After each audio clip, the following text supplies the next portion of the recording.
How do we add and subtract rational functions? Well, first we need to define what a rational function is. And so that'll be just a fraction that has a variable on both the numerator and the denominator. So both of these are rational functions. The same principles of adding and subtracting fractions apply. We need to get the common denominator.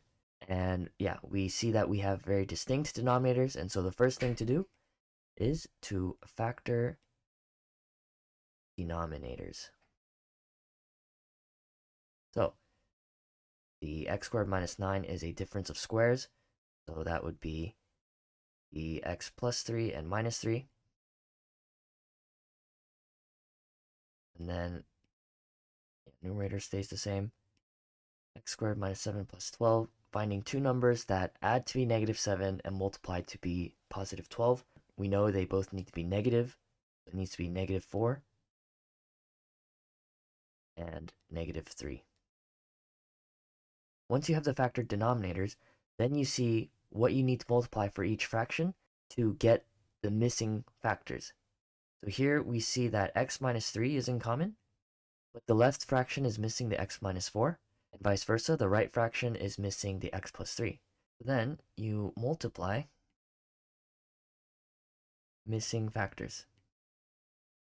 Probably not the right word choice, but you'll get the idea. So you're multiplying x minus 4 on both the numerator and denominator, because we don't want to be changing the value of the fraction. That's why if you multiply by the numerator and denominator, it's the same as multiplying by 1. And then, yeah, I guess we can combine it into a single fraction because we don't need to write the denominator again. The 3x plus 7 needs to go in parentheses because the x plus 3 is being applied to the entirety of the numerator.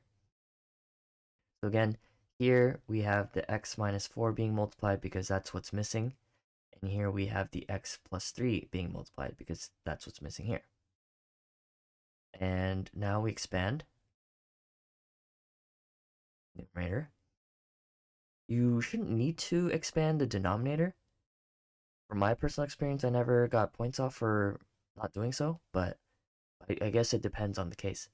But yeah, x squared minus 4x plus 3x squared plus 9x plus 7x, that ends up becoming plus 16x plus 21 all over. I'm not going to write the denominator again.